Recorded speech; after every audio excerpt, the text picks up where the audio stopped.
Most people are pretty stereotypical when they think of Chinese movies. It's always one of two things. Either it's Bruce Lee, Jackie Chan martial arts explosion,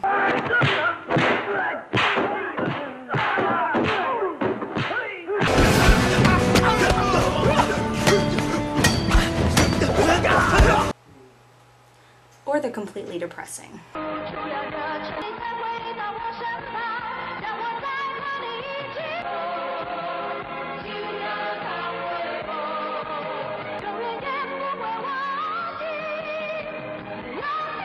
Seriously now, folks, before I took this class on Chinese cinema, I didn't have a clue either.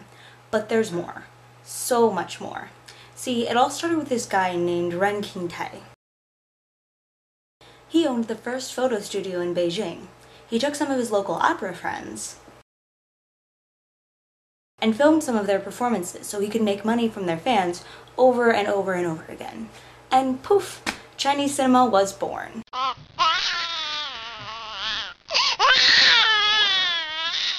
First, we had these same kind of opera films explode, and a whole lot of female empowerment. We had films like The Love Etern in 1963,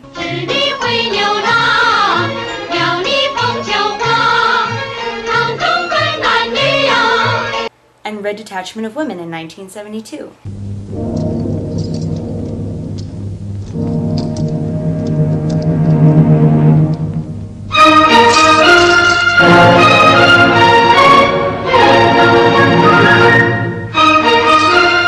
Transformed the vision of the picturesque woman into a strong leader that had more yang than their male counterparts.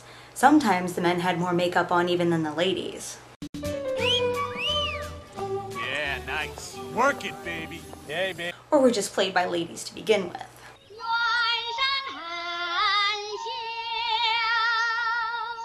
There are also real Chinese musicals that have nothing to do with opera, believe it or not, such as Mambo Girl from way back in 1957.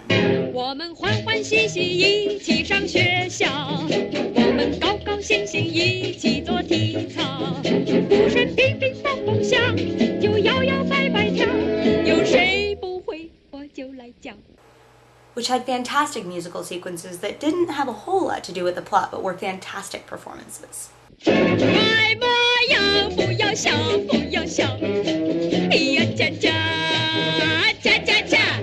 That picture also showed a strong female lead that still got to keep a lot of her femininity.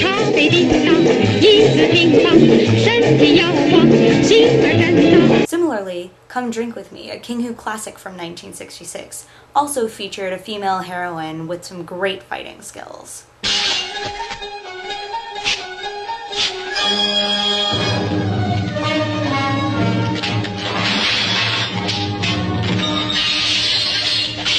Meanwhile, two opposing production studios, Cathay and Shaw Brothers, were duking it out. Which is why you'll find another version of The Love Etern called Butterfly Lovers by Cathay, which didn't turn out to be nearly as popular, even though Love Etern was the stolen idea. Then we get into the martial arts films we all know and love.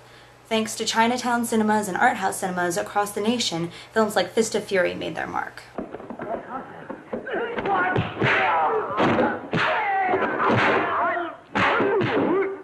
Too bad he only made 4 films. That's right, folks, most of you don't know it, but he died after only 4 of his martial arts masterpieces hit the silver screen.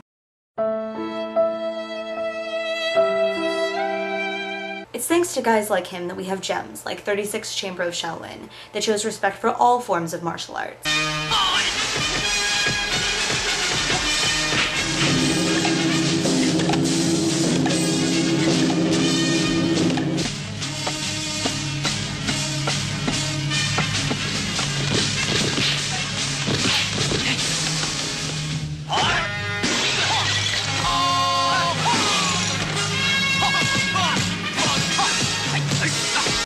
And even weaponry choices, which Bruce might not have approved of, but we think is way cool.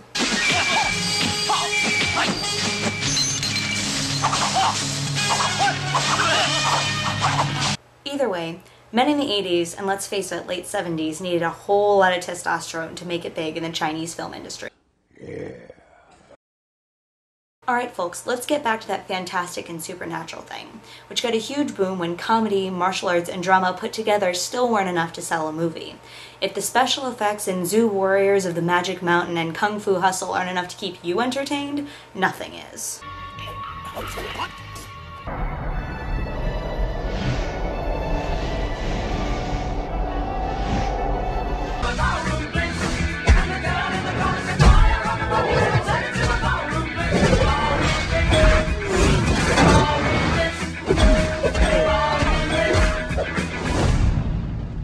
Some films took the supernatural and the fantastic a little bit more seriously than, say, Zoo Warriors. Films like Mr. Vampire from 1985.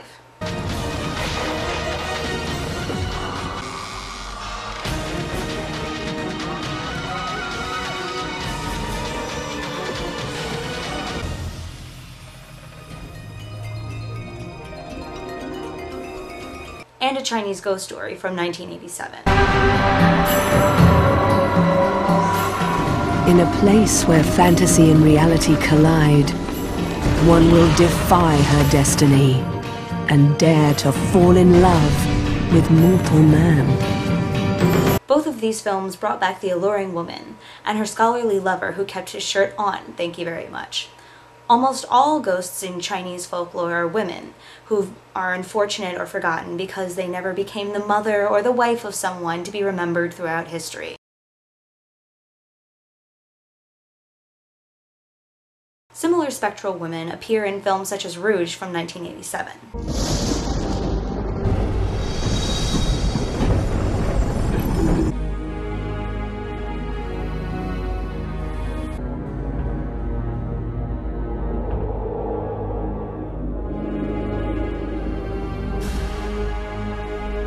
Whether the women are the ghosts or the ones seeing them, such as in The Eye by the Pang brothers from 2002, women always seem to take center stage in ghost stories.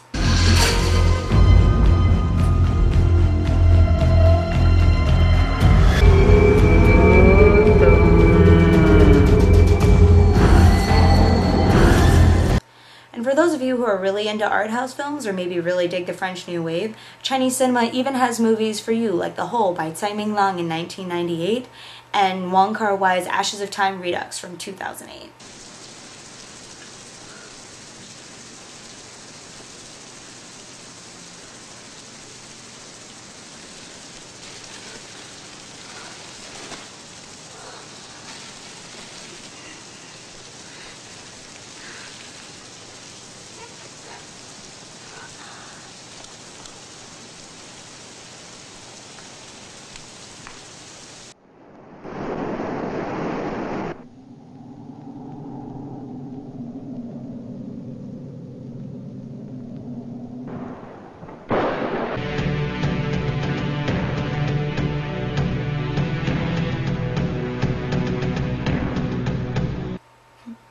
Whatever your style, I promise you, Chinese cinema has plenty of films for you. Just because the industry isn't as big as Hollywood doesn't mean they don't have fantastic films from every genre imaginable. Even some we don't have here in the US. So go, check out the foreign section of Netflix or your local video store, and see what Chinese movie masterpiece you can discover today.